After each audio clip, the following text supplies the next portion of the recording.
Ele é o que a gente pode chamar de justiceiro da DC Comics. Hoje a gente vai ver a origem do Vigilante, comigo e com detalhes depois da vinheta.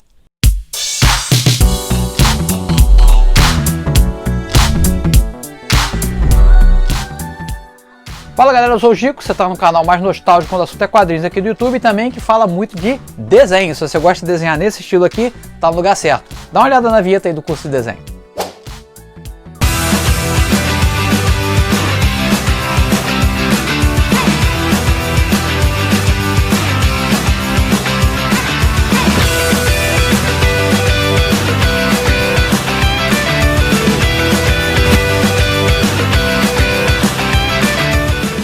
Então é isso, vem fazer seu teste de 15 dias aqui comigo, ó. Aqui na descrição do vídeo tem um link, você clica, faz aí seu teste. Tem também um módulo gratuito, você pode fazer também sem risco nenhum.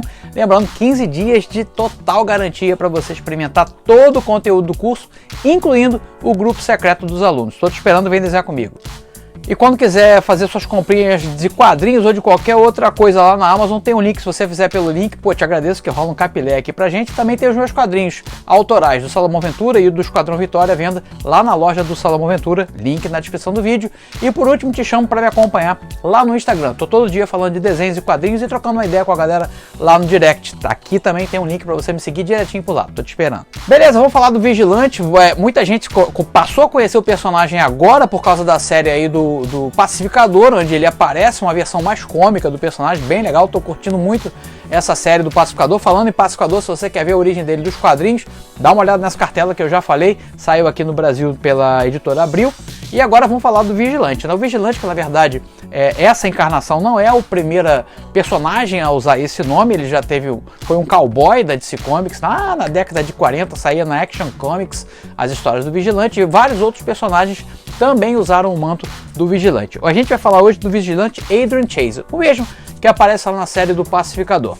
Aqui a gente vai ver a origem dele. Muita gente veio me pedindo aqui no canal para falar da morte do Vigilante. Eu falei assim, cara, eu vou falar da morte do personagem sem nem apresentar. Então tá aqui primeiro apresentado o Adrian Chase, e aí a gente vai ver comentários, curtidas e compartilhamentos desse vídeo, se a gente segue com ele ou se fica por aqui só apresentando então a origem do Vigilante, que apareceu pela primeira vez nessa versão moderna no gibi dos Novos Titãs, o anual dos Novos Titãs. Agora chega de papo, vou mostrar para vocês, são 3 clipes apresentando a origem, as primeiras histórias do Vigilante. No final do vídeo eu tô de volta pra gente falar o que vem por aí no canal, beleza? Vai daí!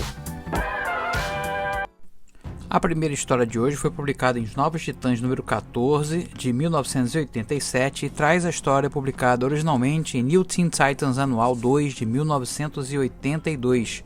Texto de Marvel Wolfman, desenho de George Pérez, arte final de Pablo Marcos. A gente começa com esse close aqui de uma ambulância saindo, né, de uma emergência, e um recorte de um repórter, né, falando que o Adrian Chase e sua família tinham sido atacados, né, provavelmente o suspeito aqui é um líder de gangue de mafiosos chamado Anthony Scarpelli, e ele aqui tá levando um sabão aqui da poderosa chefona, né, da chefona das máfias aqui todas aqui. Enquanto isso, o Robin tá penalizado com isso. O Adrian Chase era um grande aliado dos Titãs e ele promete ali se vingar desse ataque, né? O Adrian Chase então é divulgado e sua família que estão mortos, né? E o Robin promete então, junto com os Titãs, pegar o Scarpelli, que é o principal suspeito aí dessa morte. Aqui aparece também o Monitor, que essa é uma história antes da Crise nas Infinitas Terras, e o Monitor aqui é apresentado como se fosse uma espécie de chefão do crime. Sinceramente eu não lembro essas histórias antes da Crise e como que acabou essa explicação aí do Monitor sendo um chefão do crime. Mas enfim, isso também não é importante para a nossa história.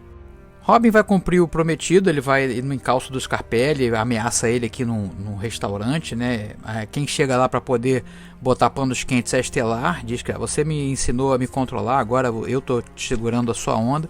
E enquanto os dois estão conversando, a gente tem um dos personagens aqui que está na mira. A gente acha que eles estão atirando a mira no Robin, na verdade é um assassino contratado para matar o Robin, que é abatido aqui, né, já pelo Vigilante em atuação. Os Titãs estão meio bolados com essa atitude meio violenta do Robin, mas mesmo assim decidem continuar ajudando ele a desvendar o assassinato do Adrian Chase. Tem um pequeno corte aqui da Ravena tentando voltar para Azurat. Ela é impedida de voltar porque a aura do pai dela é muito forte, né? A maldade aflorando, então ela não pode entrar.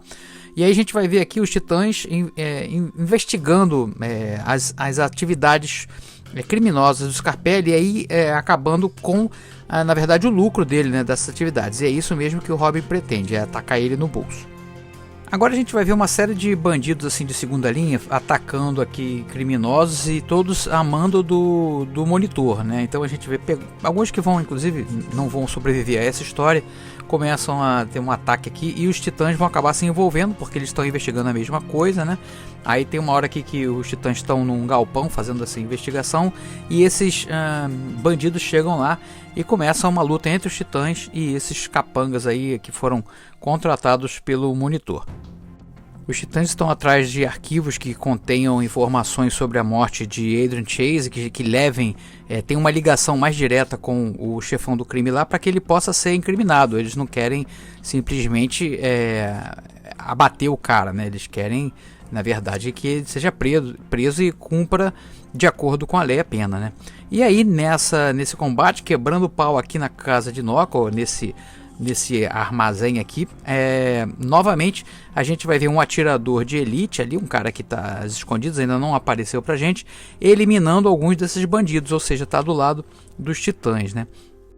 O Kid Flash acaba levando a pior, o Cyborg também aí no meio dessa luta, e a Ravenna aparece providencialmente aqui.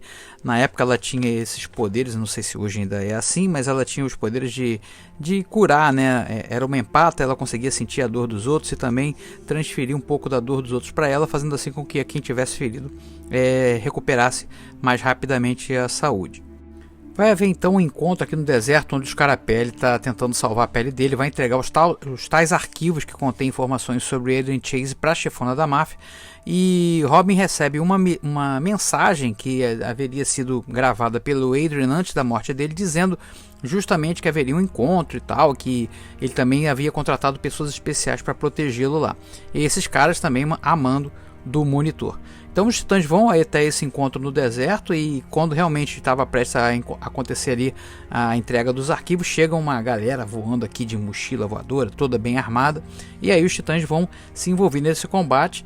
Enquanto isso, a chefona da máfia se sente traída, e lá na mansão dos Scarapelli, quem aparece por lá pela primeira vez aqui, a gente vê o design do vigilante, e ele está aqui para se vingar, porque ele sabe que quem mandou matar a família dele foi o Scarapelli, né? E o Scarapelli tenta ainda fugir aqui de uma maneira ou do outro. O Adrian revela a identidade dele para o Scarapelli antes da morte, e quem chega por lá é o Robin, tentando convencer o Adrian a fazer a coisa certa, né? No final tem um tiroteio aqui, porque o cara estava com uma arma escondida, e ele acaba se vendo forçado a fazer então aqui mais uma vítima, matando o cara que matou a família. No final o Robin diz que estava inconsciente quando o mafioso foi morto, não revelando assim que o Adrian é o vigilante e que continua vivo.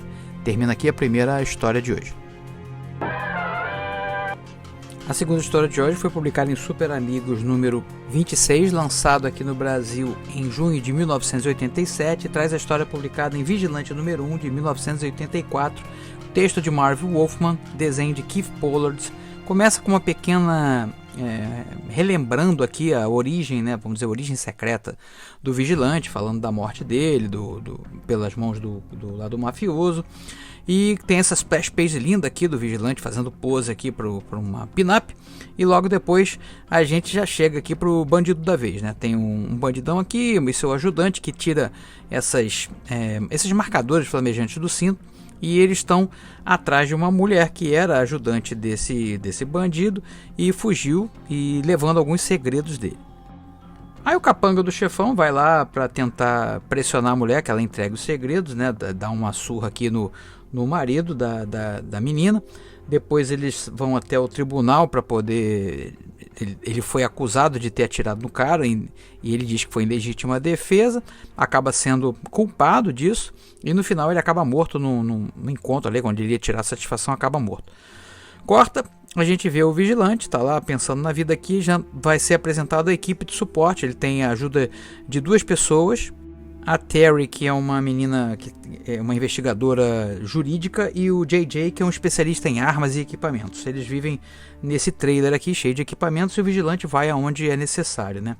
A Terry então vai falar pro vigilante sobre o caso dessa menina que estava sendo ameaçada, né, de um marido que tinha sido morto. Ele diz que não é o caso que ele pegaria, ele só pega casos de pessoas que foram libertadas pela justiça e acabaram soltas.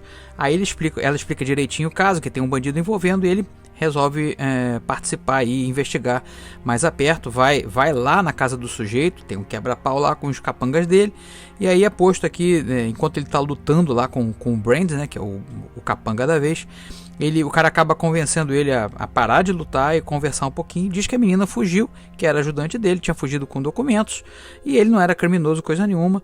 E para ele parar de lutar, o vigilante não acredita muito na história, dá um sopapo lá no Brand e parte para investigar a história ele mesmo, né? Ele acaba descobrindo que realmente a menina tinha fugido com documentos, vai lá pressionar ela para que ela fale a verdade, e ela fala: olha, realmente eu fugi, mas que eu tive um caso com esse cara, tive um filho com ele e vi que não ia ter uma vida calma, então roubei esses documentos para pressionar ele para que ele parasse de me perseguir. Ela tá lá revelando isso tudo lá pro vigilante. Quem chega? Justamente o capanga, o Brand, para poder acabar com a vida da menina e também do vigilante. Eles têm uma perseguição, acabam indo para Coney Islands, aí tem aquela destruição do parque lá, o vigilante fica pau da vida, que era um parque que ele guardava com muito carinho, memória afetiva daquele local ali.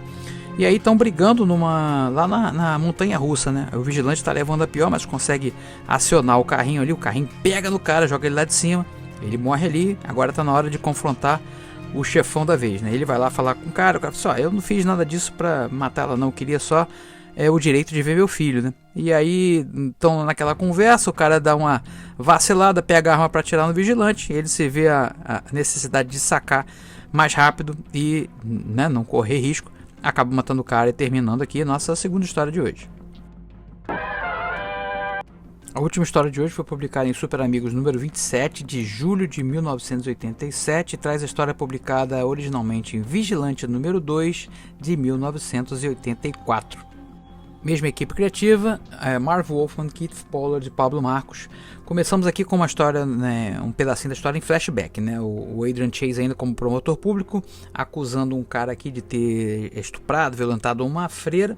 Ele jura de pé junto que não fez isso, mas aí todas tinham provas e testemunhas, o cara acaba preso, né? Mesmo ele demonstra aqui que é inocente, grita, mas não dá certo. Depois tem um jantar aqui na casa do pai do Adrian, que é um advogado famosíssimo de uma firma tradicional, quer que o Adrian venha trabalhar com eles, e o Adrian não, porque ele quer fazer a coisa certa, e a firma geralmente protege pessoas do colarinho branco, né, criminosos do colarinho branco. A gente corta para os dias atuais, tá o vigilante lá na sua moto preparada, boladona. A Terry conta pra ele que o tal do sujeito tinha saído da prisão, né? Foi posto em liberdade condicional. E aí já tá o cara aqui tentando se explicar, já em confusão, metido em confusão aqui, a casa dele toda cercada de gente, de jornalistas, porque ele seria culpado. E ele dizendo que não é culpado o tempo inteiro para a mãe, para a esposa. E aí o vigilante chega lá: ó, você saiu, mas eu sei que você é culpado, você vai voltar pra cadeia. E o cara: não, eu não sou culpado, eu não fiz nada disso. Aí ele meio que perde a cabeça, começa uma quebração de pau feia aqui entre os dois. E aí o vigilante quase leva a pior nessa luta, né? O cara é muito grande, muito fortão, né? E ele não é um cara que teve, assim, não é tipo o justiceiro, né? Que nasceu um assassino por natureza, né? Ele fez um pequeno treinamento, né? Aí mesmo assim ele consegue ainda no finalzinho aqui levar a melhor, dar um supapo, aí começa a espancar o cara violentamente. E aí de repente, cara, chega o JJ falando pra ele: cara, para, porque ele é inocente. Ele teve acesso a provas aqui que o cara realmente era inocente. E aí o vigilante viu o que fez, né? Destruiu a casa do cara, acabou com o rosto do cara, destruiu tudo. Ele fala assim: pra mim deu, né? Não é pra mim essa vida. Aí disse que desistiu de ser o vigilante. Ele volta lá pra casa do pai, né? E resolve aceitar o emprego lá na firma e começa a trabalhar justamente nessa firma, defendendo criminosos do colarinho branco. E tem uma hora, ele faz a função dele, né? Tem uma hora que eles recebem aqui a missão de defender um cara que é acusado de estupro, e o Adrian falou: eu já botei esse cara na cadeia 2 vezes, né? E aí, não, mas a gente não tá aqui para julgar se ele é culpado ou inocente, a gente tá aqui para defender ele. Então não importa, não cabe a gente fazer esse julgamento. Nossa missão é de defesa. E aí o Adrian vai, cara, realmente não é para mim. Ele vai, ó, tô fora, bate a porta, deixa a firma, volta lá e fala assim volta lá pro furgão e fala pro DJ, ó, dessa vez, e pra Terry, né? Vamos fazer as coisas certas. Voltei. Aí termina aqui a última história de hoje. Maravilha, agora sim, se vocês quiserem ver mais histórias do Vigilante ou mesmo a morte dele, que saiu aqui também pela Editora Abril no Almanaquim, então comenta aí, o espaço é de vocês, o controle remoto está na sua mão, você que manda no conteúdo do canal. Separei umas coisas legais pra gente ver aqui nos próximos museus dos quadrinhos que vem por aí. Uma graphic novel que muita gente estava pedindo é essa aqui do Wolverine, desenhada pelo John Buscema, com o texto do Tom DeFalco, onde o Wolverine enfrenta abuso infantil e ele fica bolado, meu irmão. Então é bem violenta e, pô, desenhado pelo mestre John Buscema. É uma história única, fechadinha, a gente vai ver no Museu dos Quadrinhos da semana que vem. E para a próxima semana eu estou programando isso aqui, que eu estava hoje arrumando, achei esse gibi aqui, é bem interessante. Predador versus o Tarzan, desenhado pelo Lee Weeks, que tem uma pegada parecida, o design do Tarzan dele, com a do John Buscema, inclusive que o Pipoca e Nanquim está relançando, mas eu já falei desse vídeo há um tempão do original da Ebal, se você quiser conferir o original desse álbum aí, que está saindo pela Pipoca Nanquim, que saiu pela editora Ebal, aqui nessa cartelinha você tem os detalhes desse álbum aí, fica sabendo até da história, que vai ser republicado agora pelo Pipoca Nanquim, beleza? Ó, vou ficando por aqui, espero que vocês se cuidem por aí, espero ver vocês todos os dias lá no Instagram e, claro, lá no meu curso de desenho. Vai ser um prazer ter vocês com a gente nesse grupo que não para de crescer, valeu? Saúde, paz, se cuidem e até a próxima!